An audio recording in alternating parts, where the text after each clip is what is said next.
en condiciones antiinflamatorias puede convertir TH17 en Treg, en supresores.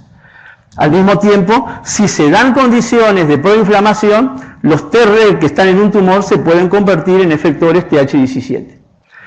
Bueno, entonces, el sistema inmune ante este contexto puede reconocer tumores, y bueno, ya se sabe desde la década del 50, está bien demostrado, de que existen la posibilidad de reconocerlos y actuar contra ellos en modelos experimentales. Y es lo que ha llevado de alguna manera a postular la teoría de la inmunovigilancia, que tiene conceptos que están validados, que a nivel experimental tenemos un tumor que puede desarrollarse en un determinado animal, luego se reseca ese tumor, se le inocula a ese animal que no había estado previamente expuesto, se desarrolla tumor. Si ese tumor se lo inocula al mismo animal que lo había desarrollado, pero luego se le fue quitado, el animal puede rechazar ese tumor. O sea, tenemos elementos de reconocimiento específico que llevan al rechazo de tumores. Si manejamos ahora tumores de otra composición antigénica, el animal, por más que había desarrollado el tumor, ante otro tumor diferente, el rechazo no ocurre. O sea, hay un componente de especificidad para rechazar. ¿Cuáles son las evidencias que existen a nivel clínico que pueden sugerir lo que es la inmunovigilancia? Bueno, ocurren situaciones que pueden estar demostradas de regresión de tumores espontáneos, no es de todos los días, pero existen el melanoma, neuroblastoma, y eso se ha atribuido, linfomas, a la participación del sistema inmune. Es conocido que pacientes inmunodeprimidos pueden tener una susceptibilidad aumentada de cáncer, particularmente en tumores, el área hemato-oncológica, tumores donde puede haber una participación viral. Está bien demostrado que los tumores inmunodeprimidos también tienen más incidencia de tumores. Se sabe que los linfocitos pueden localizarse específicamente reconociendo tumores, el infiltrado linfocitario, que muchas veces se le da importancia, pero que, atención, a veces puede tener significados bien diferentes según el tipo de tumor. Y aquí entonces se han ido caracterizando los TIL y los TAM, los linfocitos que infiltran tumores y los macrófagos que infiltran tumores, que tienen ambos significados clínicamente relevantes, que ahora después veremos. Algunos casos son paradigmáticos a nivel clínico. Este es un ejemplo, un paciente que falleció a los 16 años de haber tenido un melanoma, pero no falleció por un melanoma, se lo consideraba clínicamente curado. Tan clínicamente curado que sus riñones, cuando fallece, son tomados para 2 trasplantes renales. Y se encuentran que una mujer que recibe el trasplante renal desarrolla lo que aparentemente inicialmente fue un tumor de mama y luego se comprobó que era una metástasis de melanoma y fallece de melanoma. Otro paciente que recibe el otro riñón desarrolla un tumor, un melanoma renal, y también fallece posteriormente. Entonces aquí nos encontramos una situación inusual. Es decir, no es inusual de encontrarse de que alguien después de 15, 20 años le reaparezca un tumor. En este caso era alguien que había sido considerado curado de su melanoma, pero que en el trasplante, con ambos riñones, se desarrollan melanomas en las personas que reciben.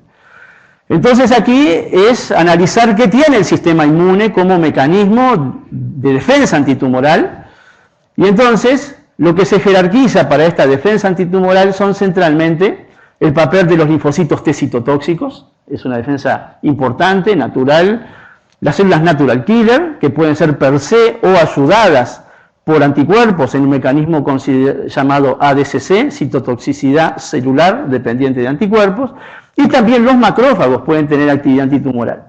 In vivo, en condiciones fisiológicas y sin intervención, los anticuerpos tienen una discutida participación antitumoral más allá de que sí son participantes de la ADCC, pero el nivel de anticuerpos no se considera a priori fisiológicamente un componente importante en la respuesta antitumoral.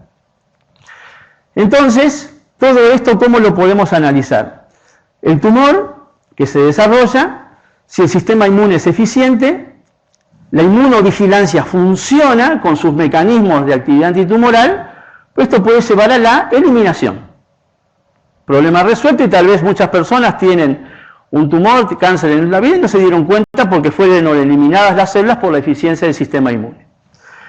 Si eso no ocurre, la eliminación, se entra en la etapa de equilibrio. El tumor está, pero puede estar controlado, y esto es una etapa clave. Por ejemplo, ese equilibrio que seguramente estuvo ocurriendo en este paciente que tenía el melanoma y luego desarrollaron los receptores, los melanomas metastásicos.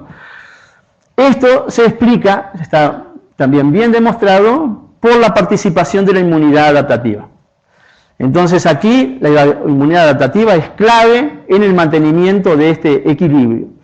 Pero posteriormente este equilibrio puede romperse a favor del crecimiento tumoral. El tumor escapa por mecanismos que pueden involucrar la desaparición de células inmunogénicas si quedan las otras, o mecanismos activos de la célula tumoral que va a generar una inmunosupresión local, una inmunosupresión en el microambiente tumoral.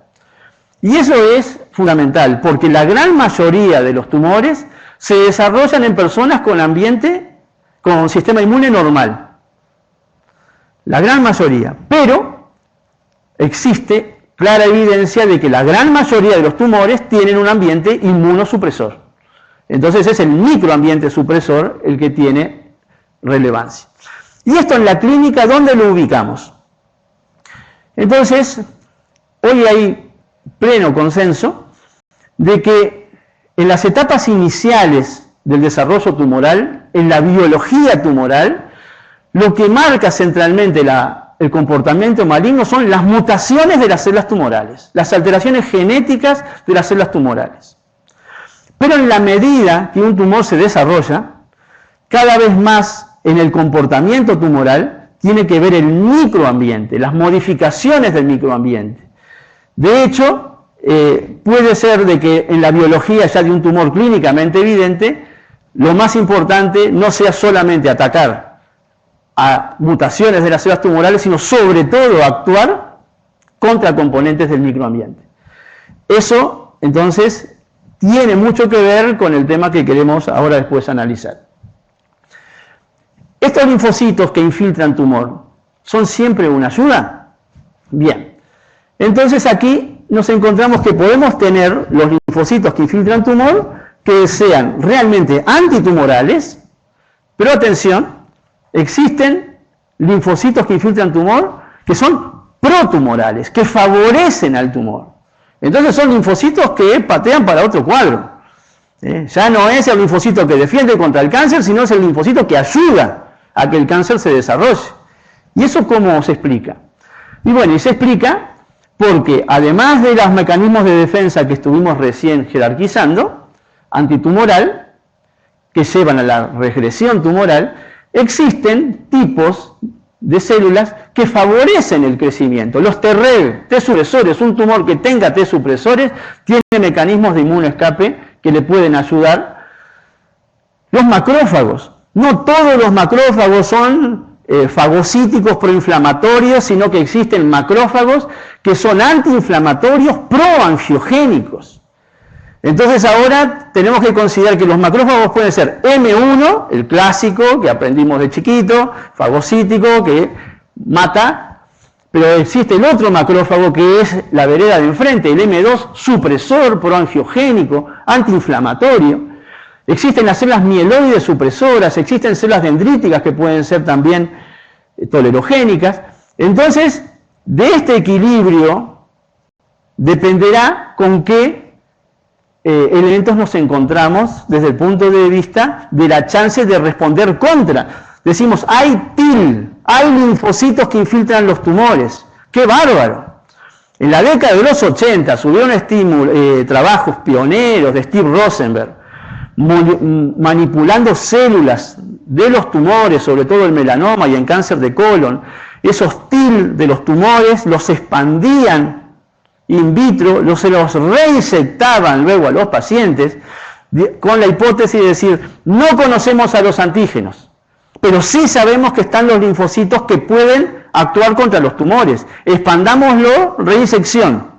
Esos trabajos generaron algunos resultados muy buenos, respuestas muy buenas antitumorales, pero también generaron resultados terribles, de reinsectarle las células y los pacientes acelerar su evolución y morir en poco tiempo, como que la insección de esos linfocitos fue mortal. Y eso ocurrió antes que se descubriesen los Treg. O sea, no existía el concepto de que en un tumor podía existir linfocitos T supresores, Treg. El concepto existía, porque siempre discutido desde la década del 60 de que había poblaciones supresoras, pero nunca se pensó de que estos Treg podrían ser protagonistas importantes en la biología tumoral, y de hecho, esos linfocitos que se ponían en cultivo con interleuquina 2, justamente la célula que más expresa el receptor de interleuquina 2 es el Treg, eran los que más se expandían y eso generaba estos problemas.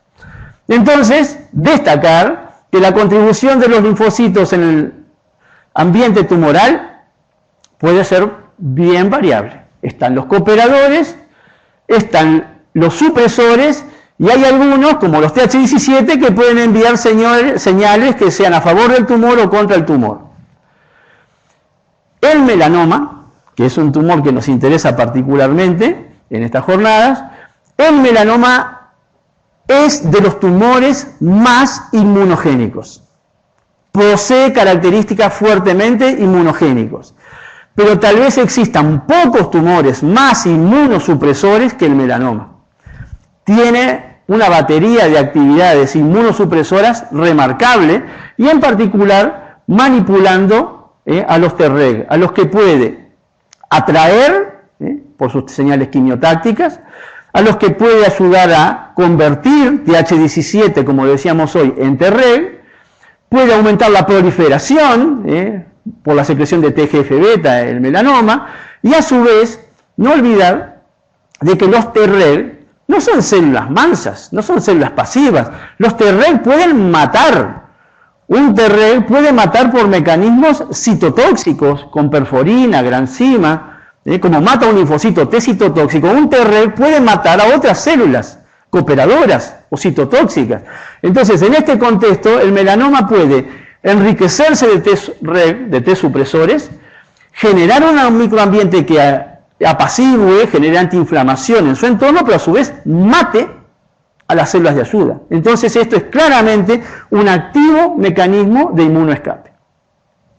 Entonces, si reflexionamos ahora más en general, la ambivalencia que puede llegar a tener la respuesta inmune debido a la plasticidad celular. Entonces ahora decir CD4 sabemos que puede ser cooperador o supresor. Decir CD8 puede ser citotóxico, que es el papel central al que se conoce, pero también existen CD8 Reg, supresores. Las células dendríticas pueden ser inmunogénicas o tolerogénicas. Macrófagos, ya hablamos, pueden ser proinflamatorios o antiinflamatorios. Las natural killer, la célula asesina por excelencia, puede ser obviamente citotóxica, pero existe un tipo de natural killer muy importante en el embarazo, la natural killer uterina, que es una célula que no mata, no sabe matar, y que hace angiogénesis, promueve la nutrición del trofoblasto. ¿Por qué? Por la acción de unirse a un HLA especial, el HLA-G. El HLA-G es un HLA que está en el trofoblasto, llega a la natural killer con su capacidad de célula citotóxica asesina y se reconvierte esa natural killer a nivel placentario en una célula que no mata y genera nutrición. Interesante, hay tumores que expresan HLA-G. Entonces nos encontramos ahora de que vía HLA-G podemos tener mecanismos de inmunoescape tumoral. Y todo esto, como decíamos hoy, esta interconversión de células debido a cómo se expresen las señales, los másteres de diferenciación dentro de las células. La interconversión TH17-Treg es un ejemplo. Y entonces volvemos a la pregunta práctica. ¿Esto cómo se regula en la respuesta antitumoral? ¿Cómo podemos saber, cómo podemos manipular para que tengamos una respuesta antitumoral? Entonces, este es el ejemplo donde decíamos hoy, se aumenta la población de los Treg, si hay mucho TGF-beta, si hay poco tenemos interleuquina 6 y TGF-beta, tenemos el TH17, la interconversión, que esto ocurre en los tumores, pasando según un estado proinflamatorio o antiinflamatorio, se pueden interconvertir las células. ¿Ya? No es que decimos, fue un TH17 un tumor, ese se quedó y siempre será helper. Ese TH17 en el tumor se puede transformar en una célula supresora. Pero por suerte también puede ocurrir lo inverso. O sea que, y estos son datos de tumores humanos. Con los macrófagos es interesante que en general cuando el tumor es pequeño predomina el macrófago M1, acción proinflamatoria antitumoral. Pero en la medida que el tumor va avanzando,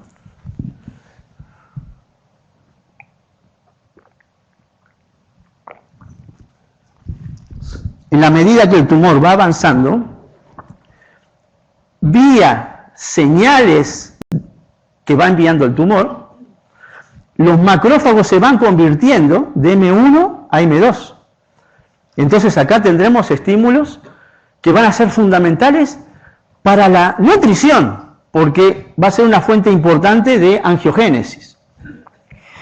Entonces, de manera esquemática, podemos ir analizando cómo se pueden considerar los tumores en función de su inmunogenicidad. Un tumor que sea bien inmunogénico no quiere decir de que va a ser eliminado.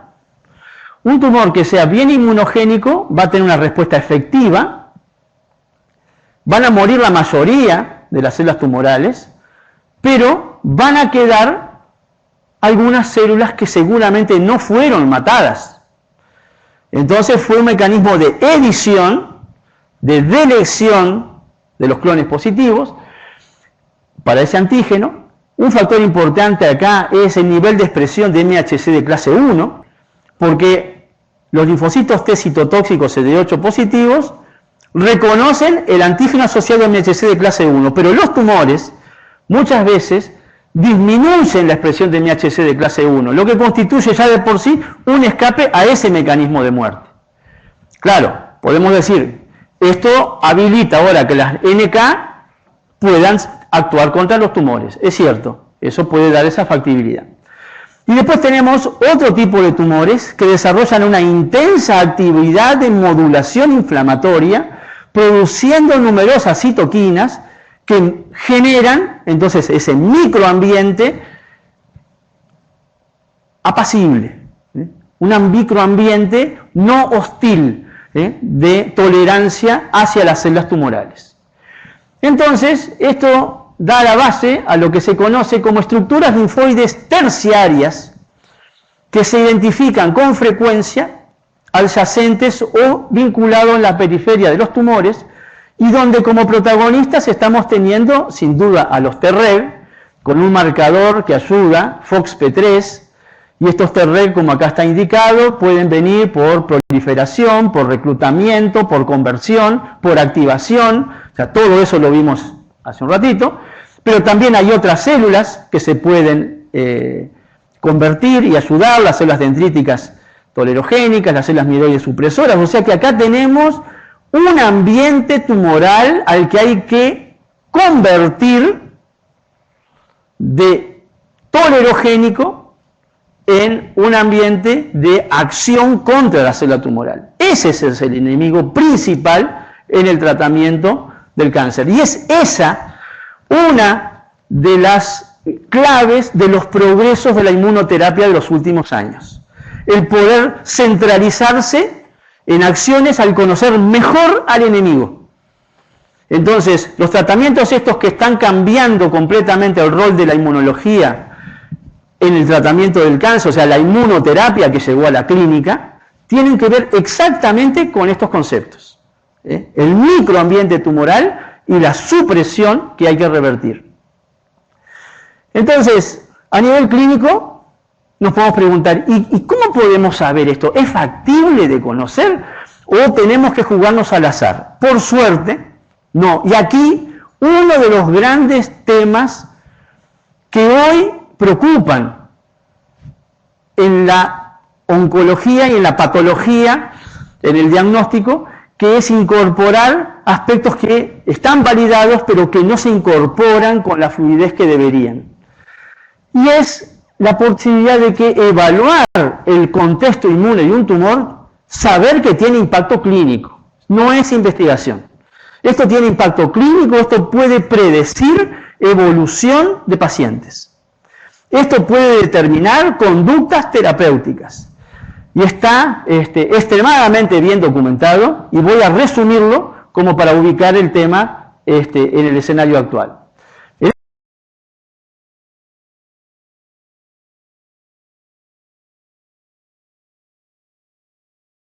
24 estudios efectuados de evaluación del microambiente tumoral, donde estudiaron 20 tipos de cáncer, y entonces vieron qué pasaba con algunos tipos celulares en la inmunohistoquímica, o sea, ir por técnicas corrientes en la patología corriente que pudiese permitir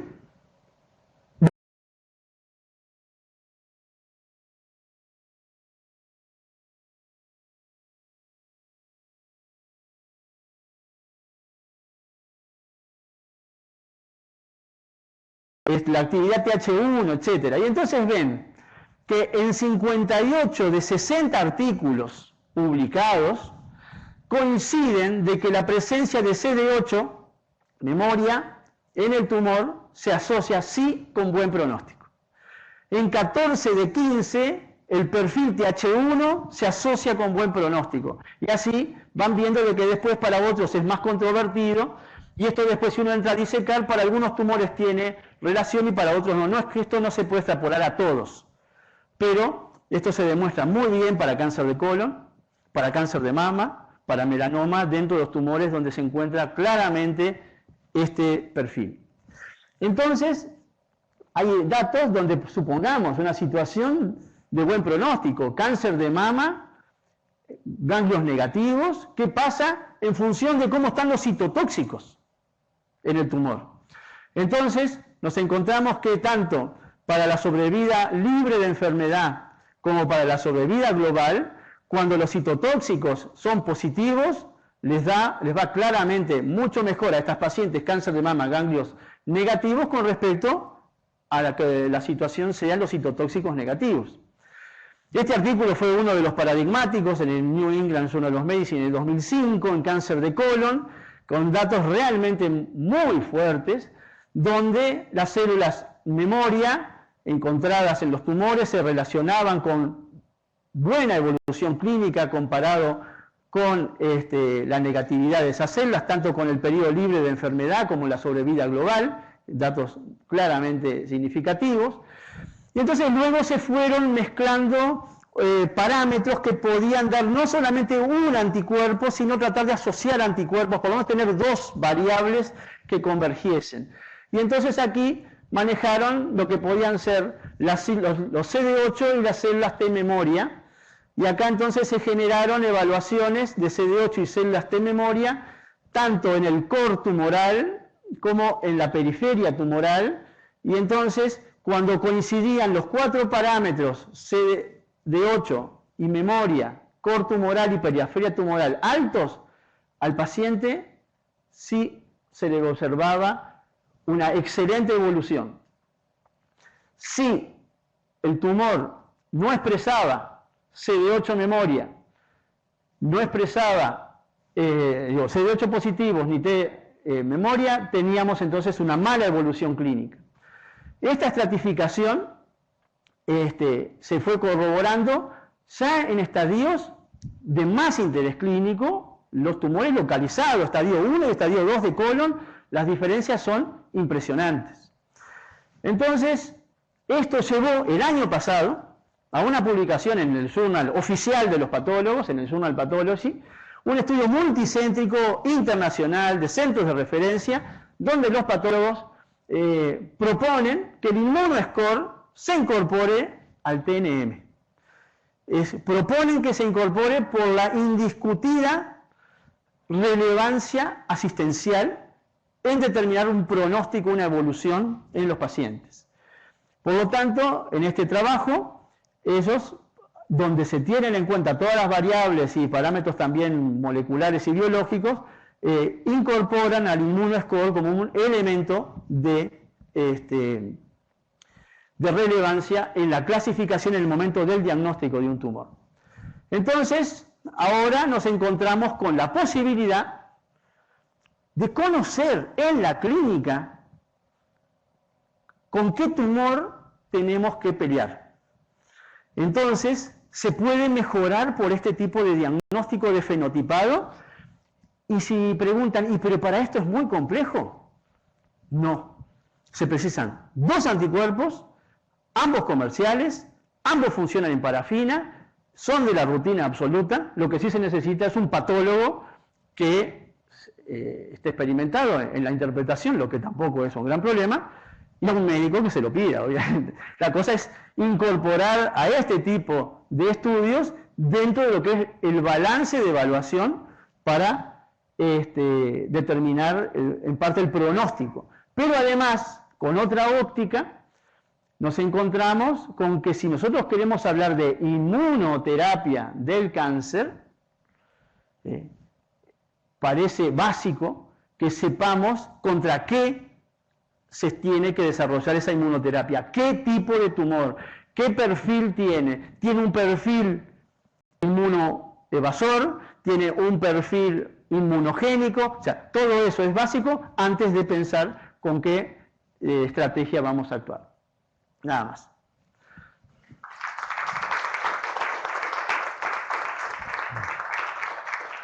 Esto es la introducción. Entonces, era para tratar de ponernos en el contexto, vengamos de donde vengamos, de poder decir, bueno, esto es más o menos lo que es sistema inmune y cáncer.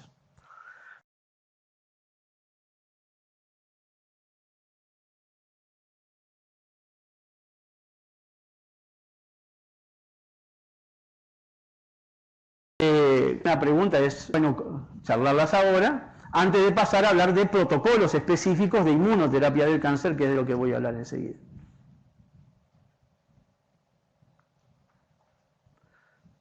¿Está claro o no se entendió nada? ¿Eh?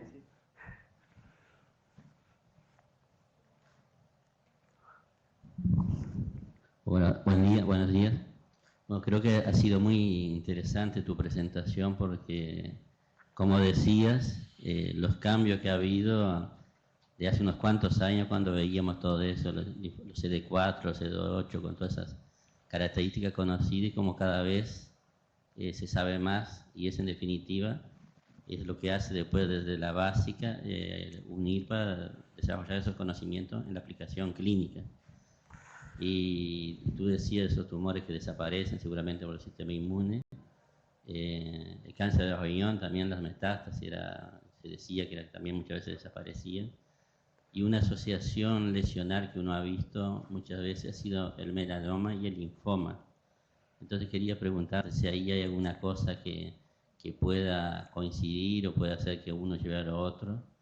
El caso que decía de los 2 pacientes que desarrollaron un tumor de melanoma, hoy día los clínicos sabemos que los tumores, melanoma, cáncer de riñón, incluso cáncer de mama, 20 años después incluso a veces pueden tener una recaída, por tanto son pacientes que son células quiescentes, durmientes, y que un día ven un medio favorable y entran a crecer, desarrollar y terminan dando una recaída o un tumor en realidad en un huésped, una persona que no tenía ese tumor originariamente. Y después todos los TIL es muy interesante. Hoy día en mama, aunque todavía no tiene significado pronóstico, pero sobre todo en cáncer de colon, en la parte de tumores hereditarios, como el síndrome de Lynch, ¿verdad? También. Donde ahí, por lo general, se caracterizan por tumores que son muchas veces muy voluminosos, con muchos ganglios, pero ganglios que son negativos y con mucha infiltración linfocitaria. Creo que todo un campo de activa investigación y conocimientos nuevos, ¿no? Absolutamente. No, con respecto a la asociación de lo que puede ser melanoma, linfoma, en particular yo no tengo información, conocimiento de alguna relación específica. Habría que analizar en esos casos cómo es el escenario del organismo desde el punto de vista del equilibrio de las respuestas inmunológicas que puede desarrollar ese organismo. Si eso es una coincidencia, porque la inmunología es parte del escenario, también están, cuando existen diferentes tumores, alteraciones genéticas que pueden predisponer a tumores, a múltiples tumores que se desarrollen. Entonces ahí la variable puede ser inmunológica, pero también puede estar en la oncogénesis, ¿no? Bien, entonces vamos a pasar a lo que es el eje de esta mañana, hablar un poco de inmunoterapia.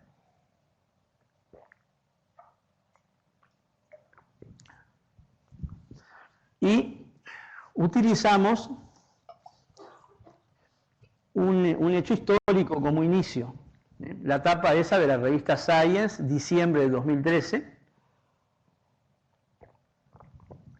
Science, que ustedes conocen, es una de las revistas más prestigiosas del mundo. En el último número de cada año, comunica qué fue lo más importante que pasó en la ciencia en el año.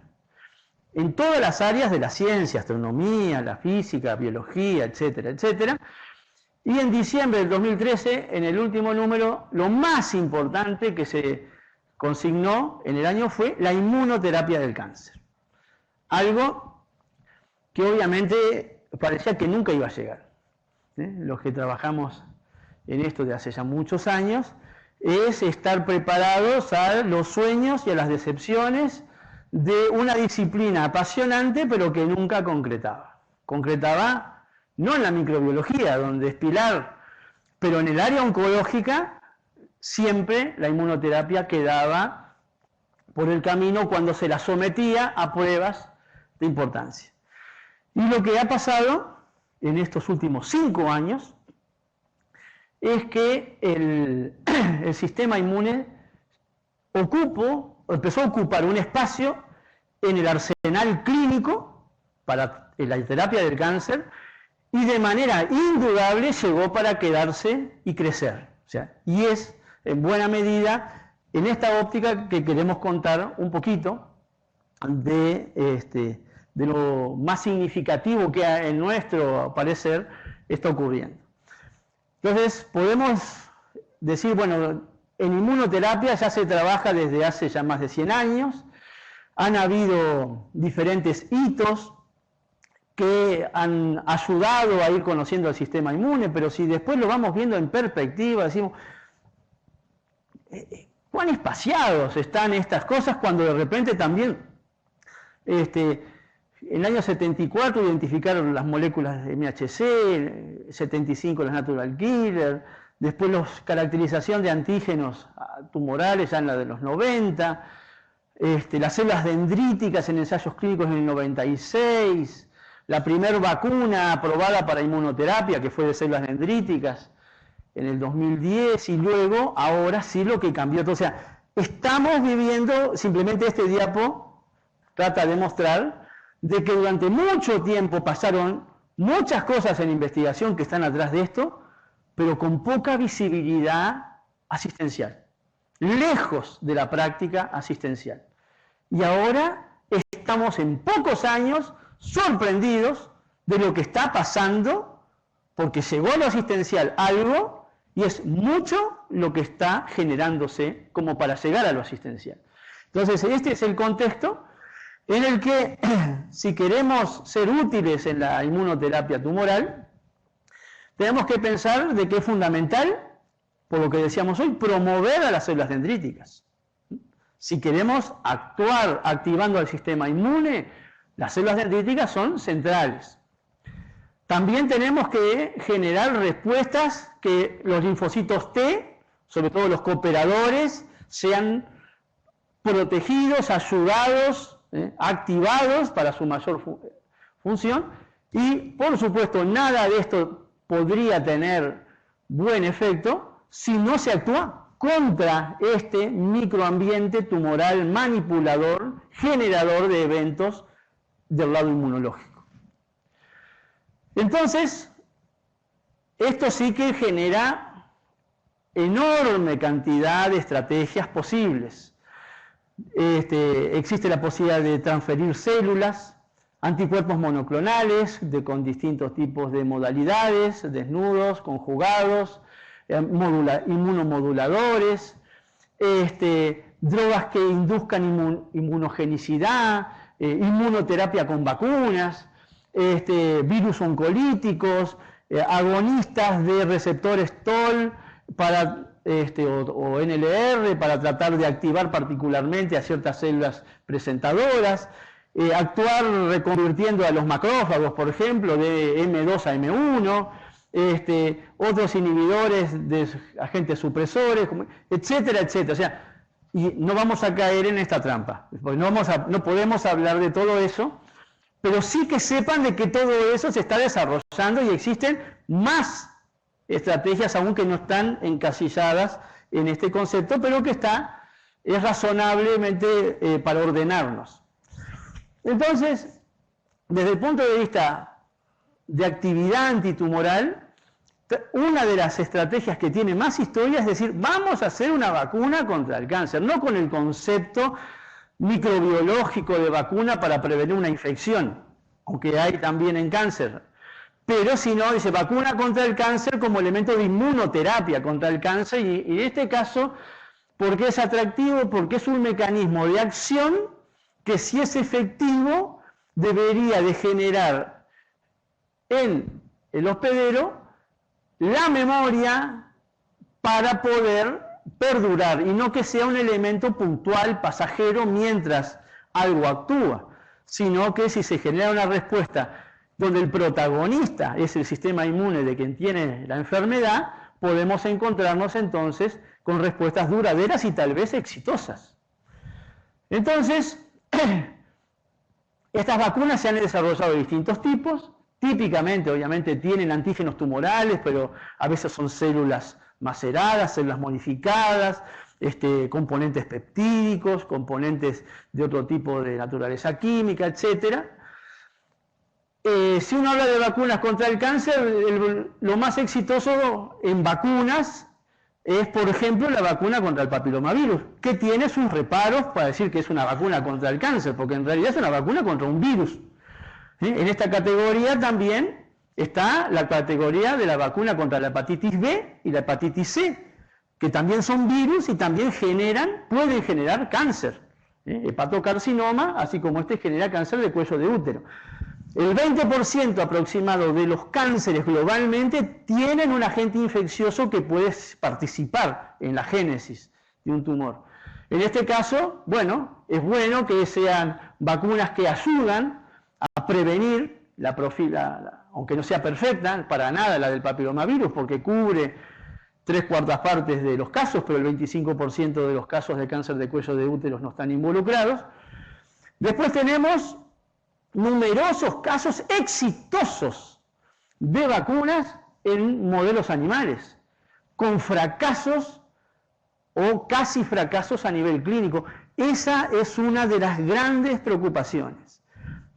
La expectativa que genera el modelo animal, el modelo sea en ratón, rata, que genera datos muy buenos y grandes expectativas, pero cuando luego se quiere transferir eso, no siempre y en la mayoría de los casos no impacta a nivel clínico. No quiere decir de que no se deba investigar, porque muchas de las que han llegado a nivel clínico lo han hecho, o lo han hecho pasando por la etapa del modelo animal. Pero saber de que en el modelo animal encontremos buenos resultados es una etapa de aún poca expectativa, pero necesaria, para saber de eso si esto va a involucrar un éxito a nivel clínico.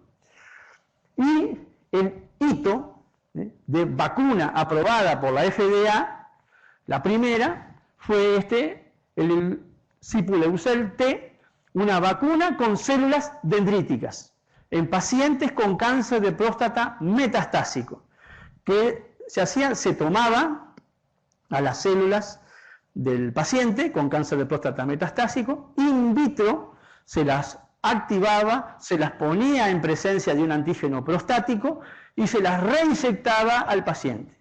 Este proceso es costoso, cerca de $120.000 más o menos, y el beneficio es de muy pocos meses con respecto a los no vacunados. O sea que lo más importante que tuvo esto es que fue una evidencia de que por ahí se puede conseguir algo a nivel clínico, más allá de que el producto no sea para nada el ideal. Entonces, con vacunas se ha seguido, obviamente, investigando y se tiene en fase clínica avanzada vacunas con resultados muy alentadoras, tanto a nivel de cáncer de próstata, de linfomas, melanoma, o sea que hay distintas composiciones de vacunas que a nivel clínico están en etapa avanzada y con muy buenos resultados, prometedores resultados a nivel clínico. Entonces, siempre está el tema de cómo romper la tolerancia. ¿Por qué? Porque el gran tema de las vacunas es que muchas veces se vacuna y se generan, además de las poblaciones linfocitarias que se desean, se producen Treg. Una inmunización contra el cáncer genera Treg, T supresores. Bueno, esto ha llevado a que se suele asociar a la administración del inmunógeno de la vacuna ciclofosfamida, por ejemplo, que es un componente que inhibe la formación de Treg, y eso puede generar respuestas más inmunogénicas. Pero está siempre pendiente cómo generar efectos adyuvantes, efectos de estímulo del sistema. Nosotros en este área, desde hace unos años, trabajamos con antígenos que provienen de parásitos, pero antígenos tumorales que se expresan en parásitos. Es una curiosidad que no vamos a entrar a analizar ahora, pero sí comentarles de que nosotros, usando Trypanosoma cruzi, hemos generado respuestas antitumorales tanto para la carcinogénesis de mama como la carcinogénesis de colon. En cáncer de colon es realmente impresionante la diferencia entre los animales del grupo control en carcinogénesis química con respecto al animal inmunizado con Trypanosoma cruzi, y sumamente interesante está el que observamos además un efecto mediado por anticuerpos donde se reconoce específicamente al cáncer de colon, y estos son tumores humanos, y por ejemplo en este corte está el cáncer de colon y el tejido normal adyacente, donde los anticuerpos marcan al cáncer de colon y no marcan al colon normal, como también se ve en otras muestras, no lo hace el suero preinmune, y en cáncer de mama estamos en un escenario similar, se marcan la mayoría de los cánceres de mama, 66%, y no se marca el tejido mamario normal. O sea que es una alternativa que estamos explorando de romper la tolerancia, porque aquí además hemos visto modificaciones en otros modelos, en ratones y en diseños terapéuticos de Treg. El gran cambio comienza con quien menos uno pensaba que iban a ser protagonistas, los anticuerpos. Esos que fisiológicamente tienen un papel discutible como los grandes protagonistas de la respuesta contra el cáncer, comenzaron a poder ser utilizados a nivel farmacológico como biofármacos, gracias a la combinación de la inmunotecnología con la ingeniería de anticuerpos, la biología molecular.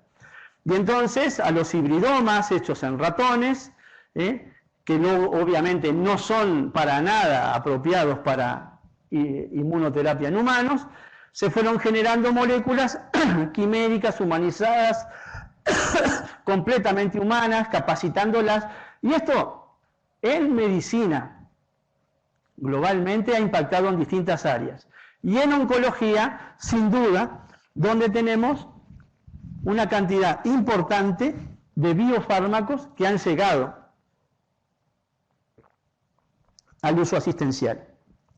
Entonces, estos anticuerpos, ¿cómo pueden actuar contra el cáncer?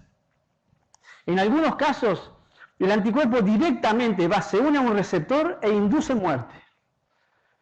Eso puede pasar, por ejemplo, con el rituximab, que aumenta la apoptosis celular uniéndose a CD20. También tiene otros mecanismos el rituximab que después veremos. Podemos tener que conjugamos el anticuerpo con toxinas o con radiofármacos. Tenemos que el anticuerpo puede ser clave para favorecer la muerte, favorecida por macrófagos, favorecida por natural killer, favorecida por el complemento, o sea, el anticuerpo asociado a componentes de la inmunidad al sistema innato puede matar a células tumorales.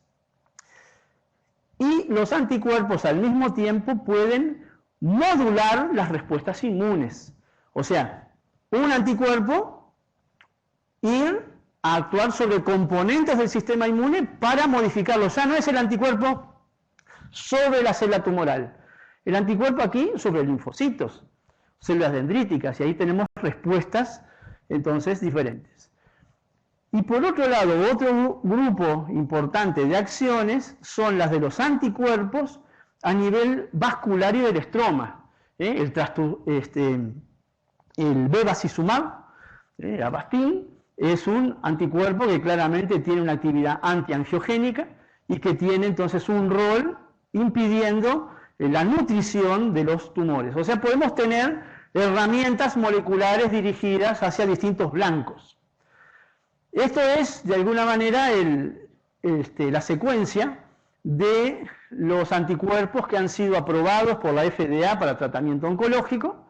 Hay una veintena ya aprobados, el arsenal de anticuerpos ya pasa a ser interesante. De esos tenemos anticuerpos de distinto tipo, humanizados, quiméricos, que están contra blancos moleculares, pero algunos se repiten, contra tumores hematológicos, pero también contra carcinomas. Tenemos también ahora, después de un primer caso, ahora con más frecuencia vemos anticuerpos conjugados y que van teniendo acción clínica. Entonces, estos tipos de anticuerpos van ocupando un espacio que es creciente y que será mucho más creciente teniendo en cuenta toda la cantidad de anticuerpos que están en ensayos clínicos avanzados. Y los mecanismos de acción no son exclusivos, un único mecanismo. Hay un mismo anticuerpo que puede tener más de un mecanismo de acción. Entonces acá lo que importa es también, en la medida que se tiene la tecnología, sobre todo ver el blanco molecular. ¿Sí? Blancos moleculares para ir a atacar a ese blanco molecular de manera precisa, con una herramienta apropiada, y de esa manera entonces poder generar respuestas que no son exclusivamente y casi cada vez menos por el azar, sino que suelen estar diseñados en función del target. Nosotros también en esta área, hace 20 años que generamos en Facultad de Medicina, trabajamos en la parte de anticuerpos por ingeniería genética. Lo que nos interesa particularmente son algunos en cáncer de mama, contra una estructura bastante específica, muy específica, con el antígeno TN. Y de esto en aquel momento, en la década de los 90, destacamos este anticuerpo quimérico, que luego en ensayos clínicos, preclínicos, mostró una importante actividad terapéutica contra cáncer de mama en modelos animales. El anticuerpo en un modelo de cáncer de mama animal, este anticuerpo quimérico, ratón humano, por sí solo mata en cerca del 20%, cura en cerca del 20% de los ratones. Pero de manera interesante, si el anticuerpo, el CTN, se administra asociado a la ciclofosfamida, las respuestas terapéuticas superan el 90%. Respuestas terapéuticas prolongadas, porque estos animales hasta los 6 meses están vivos, el 90%, se le reinoculan las células tumorales y todos rechazan. O sea, se comienza con una estrategia de inmunización pasiva, administrar un anticuerpo contra el cáncer para que mate a las células tumorales, y el efecto fue inmunogénico en la medida que generó memoria, y luego, sin ninguna intervención adicional, 6 meses después, los animales rechazan a esas células. Uno diría, pero ¿no será por la ciclofosfamida? Obviamente la ciclofosfamida algo está haciendo, pero no es por la ciclofosfamida, porque en el grupo control, el Herceptin, en un modelo que no expresa ER2, asociado a la ciclofosfamida, no tiene ningún efecto y todos los animales se mueren a los 30 y pocos días. De manera de que esto es una acción mediada por este anticuerpo al que pudimos disecar la inmunosinapsis, cómo se establece el mecanismo de reconocimiento, esto es con el anticuerpo quimérico, la unión de célula tumoral linfocitos, no ocurre con el control negativo, con el trastuzumab, y a su vez una sorpresa que encontramos era que las natural killer no eran las células importantes en esta respuesta in vivo, sino los neutrófilos, los macrófagos, y los neutrófilos hoy se sabe, para sorpresa de lo que antes se manejaba, que también los neutrófilos pueden desarrollar respuestas antitumorales muy importantes. Entonces, conociendo la respuesta inmune, se pueden pensar estrategias. Y conociendo la respuesta inmune involucra, por ejemplo, por qué está autolimitada la respuesta inmune. Hoy al principio decíamos, se activa un linfocito, la interacción B7-CD28 es clave. B7 es coestimulación en la célula presentadora, CD28 superficie del linfocito. Eso es clave para que ese linfocito quede activado contra determinado antígeno. Bien, se desarrolla la respuesta de manera eficiente y lo que debe de ocurrir es que no se perpetúe luego que desapareció el agente causal. Lo que debe ocurrir es la autolimitación. Y entonces aquí empiezan a intervenir algunas moléculas, por ejemplo, la expresión de CTLA4, que es una molécula que también se une a B7, pero lo que ocurre es que la unión B7-CTLA4 determina que el linfocito se frene, se inhiba, se autolimite ahora su función. Por lo tanto, B7 participó en coestimular y ahora B7 participa en frenar la respuesta inmune. Bien, eso es fisiología pura del sistema inmunológico. En la mente de los que tratan de usar toda esta información contra el cáncer surgió, ¿y por qué no utilizar estos conceptos en el tratamiento del cáncer? Entonces, repasamos. Activación del linfocito, CD28 del linfocito se une a B7. Inhibición del linfocito, CTLA4 se une a B7. Entonces, si quisiésemos actuar contra el cáncer, lo lógico sería mantener activo al linfocito. Y si quiero mantener activo al linfocito, una alternativa sería frenar la acción de CTLA4. Entonces, el anticuerpo que llegó en primer lugar para modular los checkpoints de la respuesta inmune y quedarse como historia en la inmunología del cáncer es el ipilimumab. Este anticuerpo, el ipilimumab, lo que hace es unirse a CTLA4, bloquear la unión con B7, y esta unión ipilimumab-CTLA4 es como que perdimos el freno. El linfocito ahora no se frena, se mantiene activado, y esto entonces hace que el sistema actúe en más. Entonces, esta sutileza molecular, porque quien analiza esto a nivel molecular dice, pero ¿y esto podrá impactar en la biología, en la medicina? Bueno, entonces los datos que hay es, el ipilimumab se aprobó en el 2011 por la FDA. ¿En qué pacientes? En lo que primero diríamos no va a funcionar, melanoma metastásico. ¿Por qué decimos no va a funcionar? Porque para el sistema inmune lo peor que puede pasar es tener que trabajar contra grandes masas tumorales. Para el sistema inmune lo ideal es que haya pasado el cirujano, se erradicó el tumor quedó enfermedad residual mínima y en ese escenario la inmunoterapia. Es donde el sistema inmune podría pelear con más chance. Pero que le digan al sistema inmune, un paciente con melanoma metastásico, no hay más alternativa y ahí va a poder actuar con la sutileza de inhibir a CTLA4. Bueno, con esa sutileza, los datos a hoy es que el 80% aproximadamente no responden a larga duración y el 20% a 3 años de los pacientes con melanoma metastásico están vivos. O sea, es un impacto enorme. O sea, pacientes con melanoma metastásico, y yo soy un atrevido viendo clínicos referentes acá, pero las perspectivas de vida son muy reducidas. Y con este tratamiento, al día, a datos recientes, se observa que el 20% están vivos. Entonces, es una señal muy fuerte del impacto asistencial que puede llegar a tener esto. Ahora ya no es solamente para melanoma metastásico, más recientemente ahora ya se aprobó para otras situaciones, pero además, es decir, tocamos este punto, tocamos esta molécula e impactó de esta manera. ¿Y por qué no se aprobó para todos los tumores? ¿Por qué este escenario no fue, hasta hace poco, que creo que ahora también se aprobó para cáncer de pulmón, no fue extendido masivamente? ¿Y por qué sí melanoma? Por lo que decíamos al principio, fíjense, melanoma es uno de los tumores más inmunogénicos. Y en ese escenario de tumor muy inmunogénico, cambiamos el equilibrio del sistema de manera de que lo transformamos más activo el sistema inmune.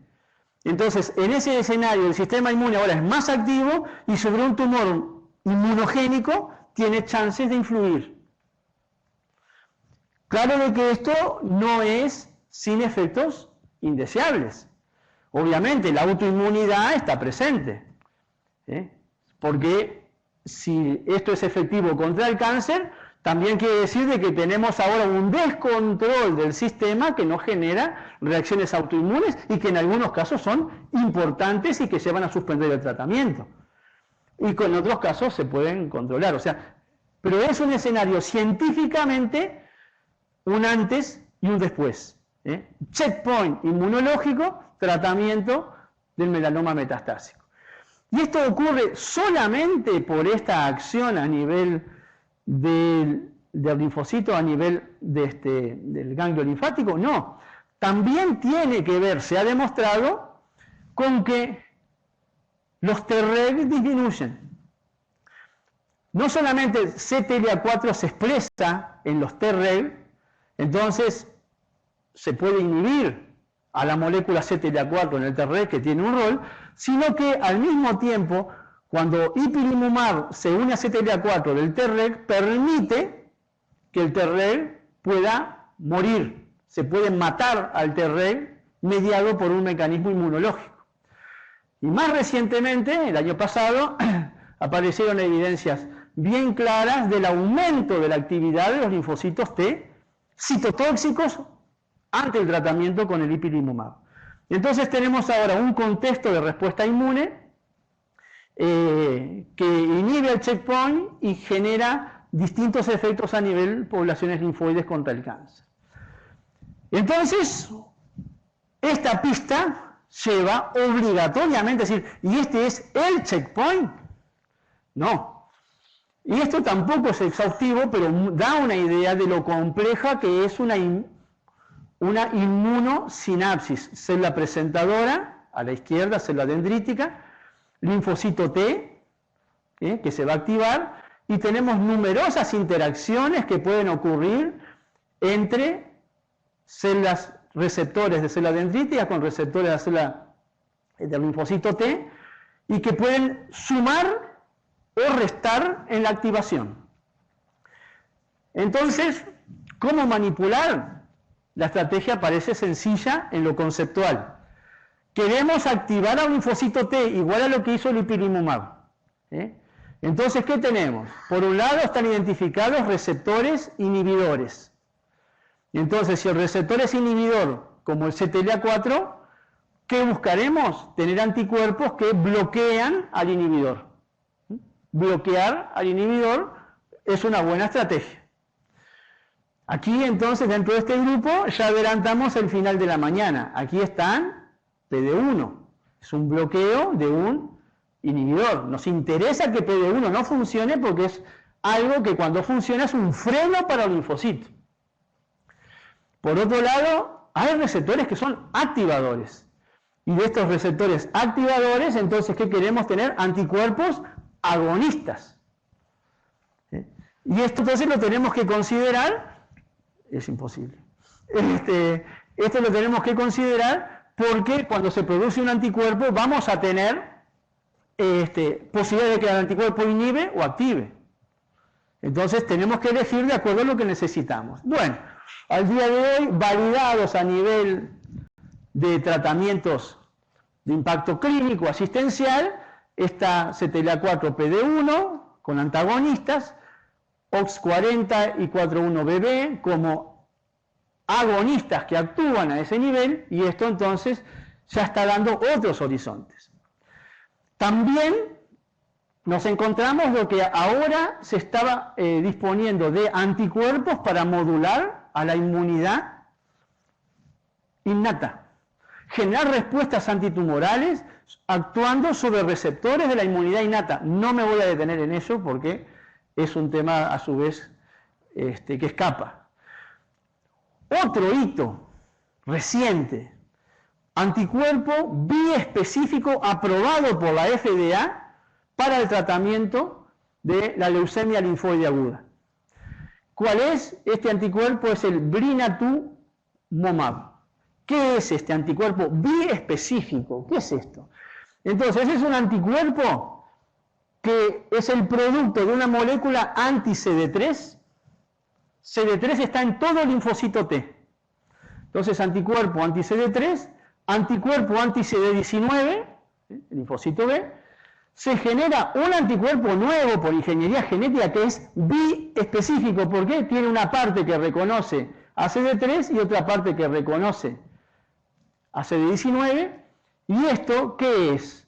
Es un puente, cuando se administra el anticuerpo, es un puente que acerca al linfocito T, lo acerca a la célula tumoral, en este caso, en la leucemia linfoide aguda, y esto genera un efecto terapéutico. No está resuelto todavía la mejor formulación de este anticuerpo porque se están comparando ahora distintas variantes de este anticuerpo biespecífico generadas por ingeniería genética. Lo que sí es importante recalcar que además de este anticuerpo que está aprobado para la leucemia linfoide aguda, se está evaluando para otras patologías hematológicas, y se encuentran una cantidad importante de ensayos clínicos para otros anticuerpos biespecíficos y que tratan de acercar a linfocitos T o a células NK o a monocitos, etcétera, a las células tumorales. Siempre es un anticuerpo, un pedazo contra el antígeno tumoral y otro pedazo contra la célula de origen del sistema inmune, y favorecer la actividad antitumoral por acercamiento. Y aparecieron por fin los resultados con las células. Porque uno diría, bueno, pero ya que los citotóxicos son los grandes protagonistas de la respuesta inmune, ¿por qué no los citotóxicos no son parte de los tratamientos? Bueno, hay muchas limitaciones y vamos por el método cualitativo positivo. Se generaron estrategias también por ingeniería genética, por manipulación celular, y esto es muy relevante, para producir los linfocitos CAR, antígeno, receptor de antígeno quimérico. ¿Qué es? Son linfocitos T que expresan receptor B. Linfocito T que expresa un pedazo, un single chain del linfocito B, la parte que se une al antígeno del linfocito B. Entonces es una molécula quimérica con T con receptor B, no hay restricción en MHC, reconoce todo como un linfocito B, no es que se restringe a determinados péptidos. Estos son linfocitos T que matan células a través de antígenos carbohidratos. Y entonces acá De la literatura se destaca las generaciones que ya se han ido desarrollando de receptores CAR, desde la primera, que era simplemente el receptor unido, B unido a la cadena Z del linfocito T. Ahora lo que hay son receptores CAR que tienen componentes importantes en la activación, que provienen también de linfocitos, y eso está dándole al linfocito T mayor posibilidad de acción. En la práctica clínica, ¿cómo se maneja esto? Parecido a lo que es un trasplante autólogo de médula. ¿En qué sentido? Se obtienen las células del individuo, se separan las células CD4 y CD8, se recupera todo lo que sea T, CD4 y CD8. Cuando se tiene todo lo que es T, entonces acá se le genera, se los expande y se genera la incorporación del receptor CAR. Se evalúa el control de calidad de esas células y ahora las células T de esa persona, capacitadas con receptores B y expandidas, se reinyectan en el paciente. De esto, los progresos más grandes están en la patología maligna del linfocito B a nivel clínico. Está en el neuroblastoma, donde hay respuestas clínicas muy prolongadas. Y entonces ahora nos encontramos con un escenario que también tiene a los tumores sólidos, con CAR, también con otras especificidades. Y entonces ahora tenemos un escenario absolutamente factible, original y eficiente en ensayos clínicos, que seguramente pronto llegará a la etapa de aprobación, porque esto sí que cambia el arsenal de actividad antitumoral, porque estos linfocitos CAR no es que se administran, se mueren, sino que quedan, se activan, proliferan, quedan y generan respuestas duraderas, y esto es un impacto asistencial que puede ser realmente muy significativo. Como dato muy reciente, un artículo donde de los linfocitos CAR toman los exosomas que tienen en la superficie, vesículas de las células tumorales, que tienen también el receptor, que reconocen las células tumorales y observan resultados terapéuticos, ya no con las células, sino con los exosomas. Es técnicamente mucho más fácil, pero esto hay que evaluarlo, es una publicación reciente, donde aparecen estos resultados. Después otra estrategia muy interesante, que ha dado algunos resultados muy buenos en modelos animales y medianos y relativamente pobres en modelos humanos, no en modelos, en ensayos clínicos, perdón, y que comienzan ahora a aparecer modificaciones para mejorar su aplicación clínica, es el de fusionar, lo que parecería una cosa, no digo loca, pero poco razonable, células dendríticas con células tumorales. Como quien hace un hibridoma, un monoclonal, acá se fusionan con polietilenglicol células dendríticas y células tumorales, para generar entonces una célula que va a tener algunas características. Primero, los núcleos acá no se convierten en uno, se mantiene el núcleo de la dendrítica, se mantiene el núcleo de la tumoral, pero la célula esta fusionada se comporta como célula benigna, pero presenta a los antígenos tumorales en contexto MH1, MHC1, MHC2, o sea, se convierte en una célula muy inmunogénica, con la ventaja de presentar antígenos de los cuales de repente no tenemos ni idea que existen. No hay que purificar, sino usar a la célula como algo que genera una fusión, presenta péptidos en la superficie, y esto ha mostrado ser muy inmunogénico en modelos de cáncer animal con respuestas muy buenas, y reitero, en ensayos clínicos las respuestas son más bien modestas, y ahora lo que se está buscando son las condiciones de optimización, pero posiblemente en el futuro esto pueda llegar. ¿Podríamos intensificar la respuesta inmune? ¿Cómo podríamos? Y a veces los resultados, las estrategias están ya usándose para generar más inmunogenicidad. Ahora llego. Entonces, esa inmunogenicidad la podemos encontrar de repente con la quimioterapia.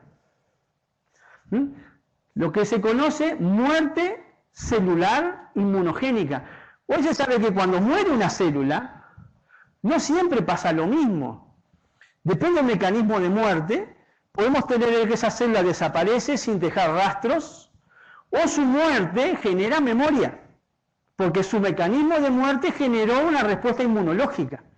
Entonces esa muerte inmunogénica tiene que ver con la expresión de ciertos receptores que generan en la activación de células dendríticas que van a madurar, y esas células dendríticas maduran y luego se pueden convertir en células que estimulen a los linfocitos efectores con la respuesta antitumoral.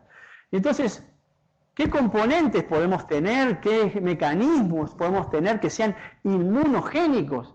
Y bueno, podemos tener antraciclinas, tenemos tener la radioterapia, ciclofosfamida, o sea, son variados los elementos que actuando sobre células tumorales desencadenan mecanismos que al morir la célula quedó como activando el sistema inmunogénico. Muere la célula, entonces eso nos hace acordar a lo que nos pasó con el anticuerpo, el quimérico, que lo administramos como inmunidad pasiva, y luego lo que nos encontramos que 6 meses después los ratones rechazaban a las células tumorales. Entonces, ¿qué había ocurrido? Había ocurrido un mecanismo de muerte inmunogénico, no sabemos cuál, pero obviamente donde eso determinó que la respuesta quedase con memoria contra el cáncer. Entonces están bien identificados algunos mecanismos de muerte inmunogénica que las antraciclinas, ciclofosfamida, oxaliplatino, las sales de platino tienen un papel relevante, distintos receptores, como estamos viendo acá, que generan la activación de células dendríticas con la actividad antitumoral, pero además, esto llevó a reflexionar con que la quimioterapia, que antes prácticamente se podía decir, bueno, quimioterapia e inmunoterapia no suman. Más bien la quimioterapia puede alterar las respuestas al sistema inmune, la capacidad de defensa, etc. Y ahora lo que se sabe es que la quimioterapia puede no solamente generar muertes inmunogénicas y ayudar a la activación del sistema inmune, sino que también la quimioterapia puede aumentar la activación de las células dendríticas. Podemos tener que haya, como la ciclofosfamida, que se modifiquen los fenotipos T en los tumores, con la actividad anti-Treg. Tenemos también que se inhiben, además de los Treg, se pueden inhibir a las células mieloides supresoras, o sea, efectos directos de ciertos agentes quimioterapéuticos sobre la inmunosupresión, porque acá se está suprimiendo a los Treg, se está suprimiendo a las células mieloides supresoras, o sea, esto se está generando un favorecimiento del desarrollo de la respuesta inmune. Con la radioterapia estamos en un escenario muy similar. La radioterapia es, según la dosis, claramente inmunogénica, y hay ejemplos donde administrar radioterapia asociada a estrategias inmunológicas, por ejemplo, a la inhibición de checkpoint, favorece las respuestas antitumorales. Un ejemplo de esta publicación reciente es un paciente con melanoma no resecable, tratamiento con CTLA4, poca respuesta, progresión de la enfermedad, que se le hace una irradiación paliativa. Luego de la irradiación, entonces se encuentra que hay regresión tumoral importante y luego la enfermedad estable. O sea, el ipilimumab casi sin efecto. Luego de la irradiación, el ipilimumab ejerce su acción. O sea, se generó un estímulo, desde el punto de vista de la inmunogenicidad, que favorece ahora a nivel clínico la respuesta del paciente con regresión de masas paraespinales en este caso. Por lo tanto, lo que está ocurriendo y lo que debe de ocurrir es reanalizar la realidad. En este momento la integración de las disciplinas se impone. El reanálisis de los conocimientos se impone, porque todo suma. Todo suma. Y a veces disciplinas que parecen que están muy lejanas se necesitan para ser más eficientes en el tratamiento oncológico. Por lo tanto, el efectivo régimen que se tome para un tratamiento inmunológico no es pensar solo en la inmunoterapia, es pensar en una estrategia inmune que dependerá de su eficiencia en función de un contexto terapéutico que debe ser evaluado y analizado. Entonces, estamos en un contexto donde aparecen ahora nuevas posibilidades y nos podemos decir, ¿inmunoterapia? Ahora, tal vez sí. Ahora la clínica cuenta con que la inmunoterapia está. ¿Cuál? Es todo un tema al que seguiremos dentro de un rato, pero queda claro de que estamos en un escenario donde tenemos una opción terapéutica que llegó para quedarse, que aporta, pero que actúa en el contexto de todas las modalidades terapéuticas. Nada más.